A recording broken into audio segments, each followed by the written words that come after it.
Muy bien, vamos ahora a una entrevista en estudios. Atención, porque aquí en nuestros estudios nos acompaña el doctor José Echevasco, ex oficial mayor del Congreso. ¿Y por qué hablamos con él? Porque luego de una serie de denuncias contra el legislativo, queremos justamente saber cómo funciona y es necesario realmente fiscalizar los gastos en el Parlamento. ¿Cómo está, doctor Echevasco? Gracias por estar con nosotros esta mañana aquí en ATV+. Me sorprende que la Contraloría no pueda fiscalizar el Congreso de la República, y esa sorpresa también la tiene la opinión pública. Así se puede registrar en las diversas redes sociales. ¿No pueden ser fiscalizados los padres de la patria y los que trabajan ahí? Se parte bajo una premisa de la autonomía, y esto tiene que entender a la población, ¿no?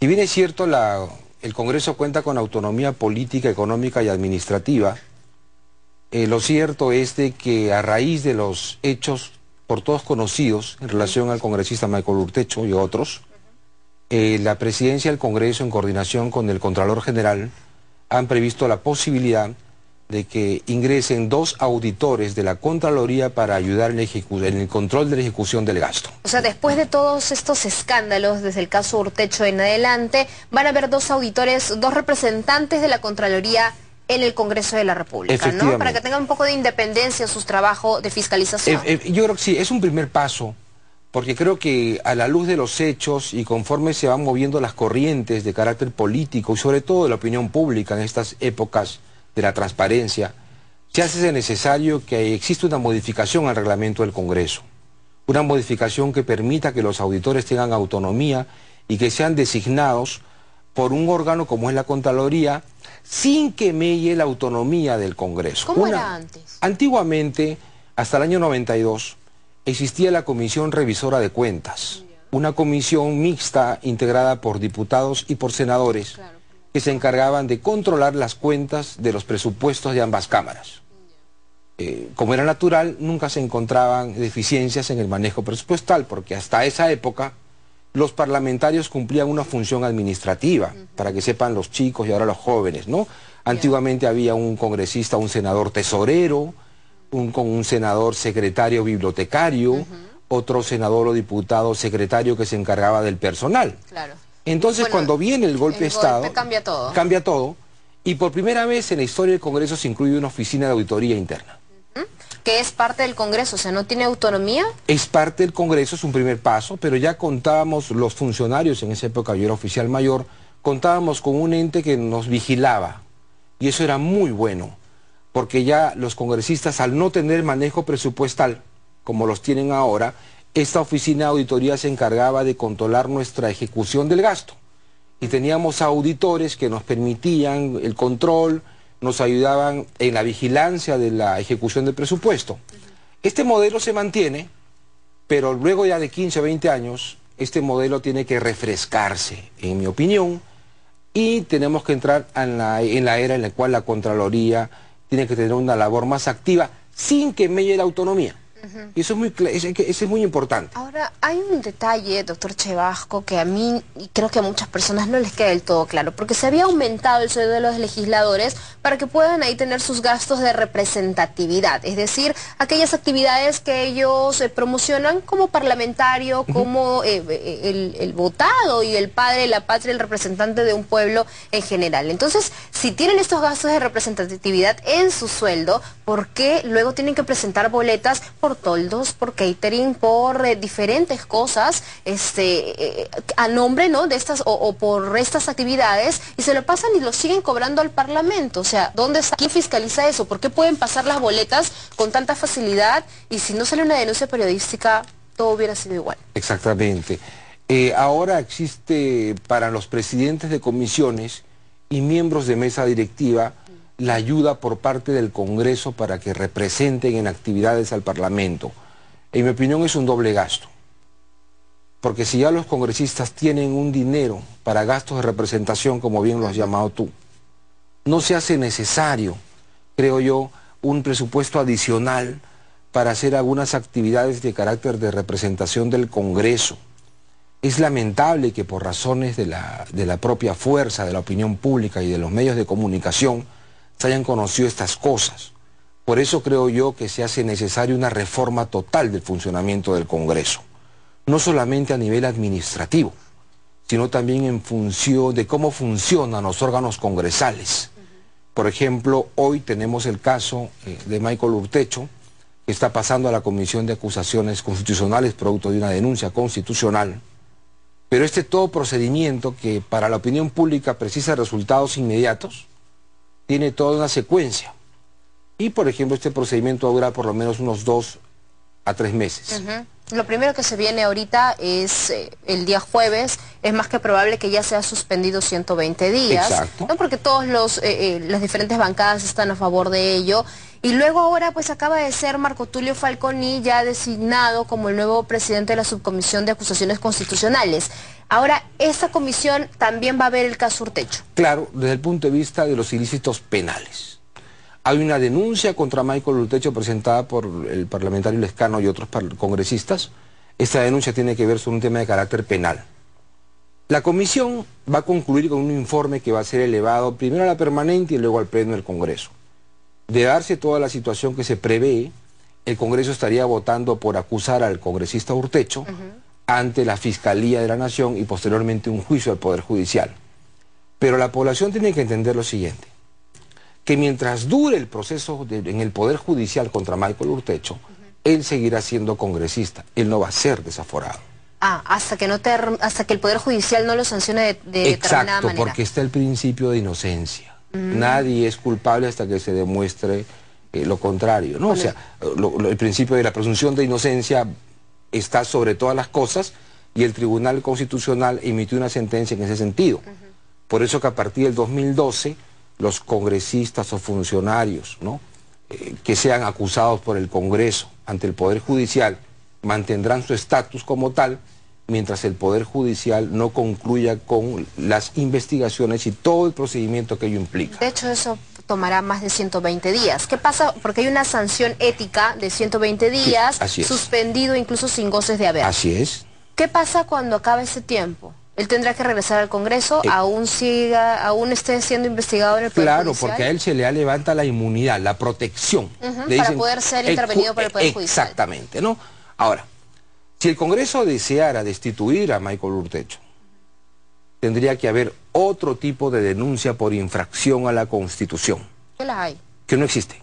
Pero que solo sí existe una denuncia penal. Ya, pero sí habrían indicios como para poder levantar. Habrían indicios como para que algún parlamentario lo denuncie por infracción a la Constitución. En ese sentido, sí habría una reacción inmediata del Congreso paralelo al procedimiento que se sigue en el Poder Judicial para que sea él sancionado por infracción a la Constitución e inhabilitarlo y desaforarlo, ¿no?, de sus fueros parlamentarios, valga la redundancia. Bueno, entonces es bastante complicado. Yo creo que la suerte de Michael Urtecho ya está echada. Él incluso lo sabe, no es consciente de esto. Y lo que, bueno, llama la atención en realidad es sabiendo que es un funcionario público que usa dinero del Estado, ¿dónde viene el mal manejo, no? ¿Por qué ser tan irresponsable y meterse en la boca del lobo? ¿Por qué es que hay tanto mal manejo en el Congreso? ¿Por qué seguimos, estas denuncias no paran? El come oro, el come pollo y voy 1000 adjetivos que le da la prensa, pero no para. ¿Cómo va a ser para fiscalizar el Congreso, usted que ha sido oficial mayor? Yo creo que hay que partir primero por la materia prima.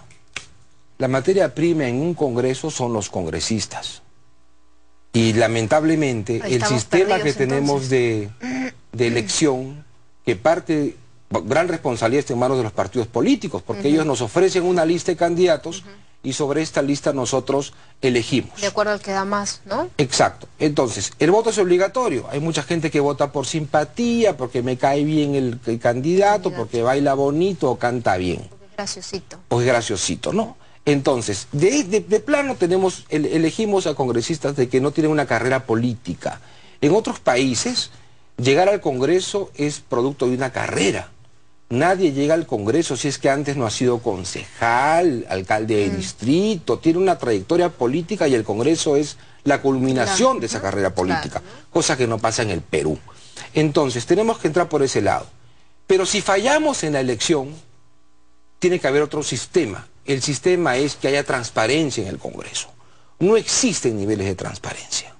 Por ejemplo, es que nosotros sepamos a través de Internet y otros mecanismos cuál es el comportamiento administrativo de los congresistas. Pero sí lo publican, quizás no hay fiscalización de esto, ¿no? Es que hay una publicación, en principio que tú entras a la página web del Congreso y es una página complicada, pues, sí, ¿no? Entras a una selva, ¿no? Y dices, ¿por dónde empiezo? No hay una cosa clara en estas cosas y el Congreso tiene que modificar esos modos de que la ciudadanía pueda fiscalizar y controlar. Tú, por ejemplo, eres evaluada todos los días. Todos los días la gente te ve en la tele y te vuelve a sintonizar al día siguiente porque al ser evaluada la gente te considera que eres buena. Correcto. Y en el Congreso no pasa eso. Los congresistas son evaluados cada 5 años. Entonces, como tienen asegurado su permanencia 5 años, no hay una evaluación en el centro, digamos que ellos tienen actúan de una manera más relajada porque saben que no son controlados. Entonces, ¿qué hay que hacer? Lo que tenemos que hacer es establecer un mecanismo de fiscalización y control cada 2 años, cada 3 años, modificar el Parlamento por tercios, por mitades, de manera que ellos se sientan evaluados. Y su conducta también se modifique. Creo que hay que hacer reformas de carácter político, reformas en la administración, tiene que reducirse el número de personal en el Congreso. Tenemos un Congreso con con 500 millones de presupuesto, que es altísimo. En el Congreso hay un montón de gente, hay cantidad de gente. ¿Usted era oficial mayor en el año 2000? Fui un oficial mayor desde el año 93 hasta el 2002 y luego del 2006 al 2007. Ahora, en toda esta época, en la última, que ha sido en la época del gobierno aprista, estábamos en plena medidas de austeridad. ¿Cuántas personas trabajaban en el Congreso en esa época? Mira, trabajaban un poco más de 1000 personas. ¿Ya? En esa época, y un presupuesto de 100 millones, 130 millones. 100 millones, claro, 130. Y durante el gobierno de los 10 años que estuve como oficial mayor, el presupuesto no llegaba a 100 millones y el servicio parlamentario tenía 560 empleados. 560 empleados en todo el Parlamento. Y con los empleados de los congresistas llegábamos a 900 empleados. Menos de 1000. Menos de 1000. ¿Ahora estamos sobre los 2000? 2500. 2500. ¿Y cuánto es el presupuesto que tiene ahora el Congreso? 513 millones, creo. 513 de lo que se tenía antes, 100 millones. Claro. Entonces estamos hablando de una diferencia abismal entre un gobierno y el otro. Claro, abismalmente. A pesar de que solamente se han incrementado de 80 a 130 parlamentarios, pero no tenemos, por ejemplo... ¿Es necesario que trabaje tanta gente en el Congreso? No, puede funcionar con menos. Las instituciones son como los cuerpos de las personas. Y me pongo como ejemplo. Un cuerpo delgado como el tuyo es más ágil, se mueve mejor, etc. Un cuerpo pesado como el mío se mueve con menos facilidad. Es más lento. Es más lento. O sea, un Estado, un Congreso lleno de gente... Voluminoso, paquidérmico, elefantioso, es más lento. Más burocrático. Más burocrático. Por eso, al incrementarse las personas, se incrementa el pago de la luz, el pago del teléfono, el pago de la alimentación, que el cafecito, que el sanguchito. ¿Se puede trabajar con menos en el Congreso? Pues lógicamente. Se había hablado de evaluar y de repente proponer la imagen de un oficial mayor administrativo que justamente controle ese tema. ¿Sería conveniente? Los cuerpos tienen una cabeza, no 2 cabezas.